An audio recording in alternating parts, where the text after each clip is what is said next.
I got it. I got your point. But what is one to make of all of this?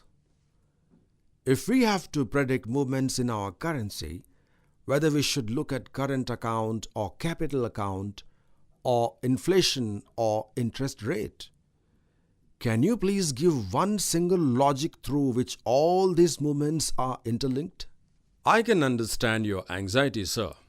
Although exchange rates are often volatile and never perfectly predictable, it is still reasonable to conclude that they are subject to the basic pressures of supply and demand in the marketplace.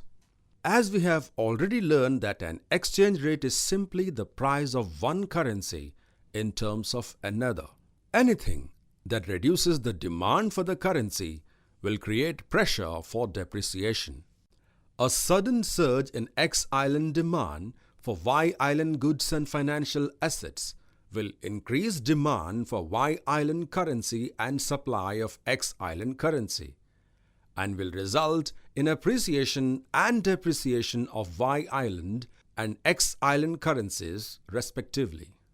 A rapid rise in prices in X island will make its goods less competitive in terms of foreign island goods and will result in increase in demand for foreign currency and supply of X island currency, which will finally result in depreciation of X island currency. An unexpected increase in X island interest rates, meanwhile, would likely strengthen the pound, particularly in the short term.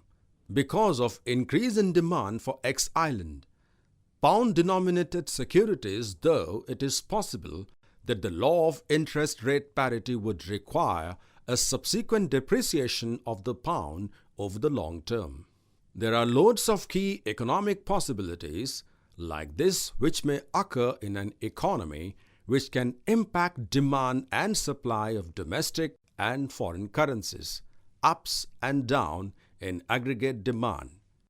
Currency intervention by government, interest rate movement, deflation there, financial panics, political crisis, oil shocks, new technologies, abrupt changes in expectations, and on and on. You have to analyze all these factors and see their combined effect on the demand and supply of particular currency for predicting its future exchange rates with respect to other currencies.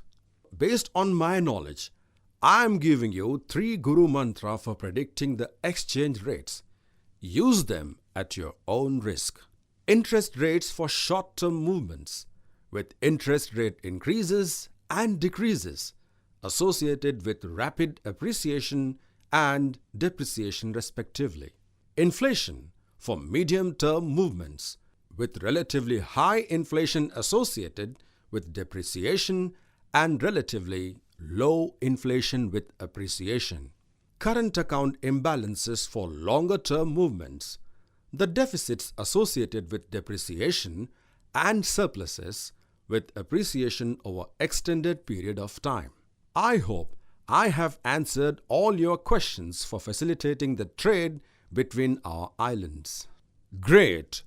I am fully satisfied with your inputs on international trade, exchange rate and balance of payment. Let us sow the seeds of trade between our islands.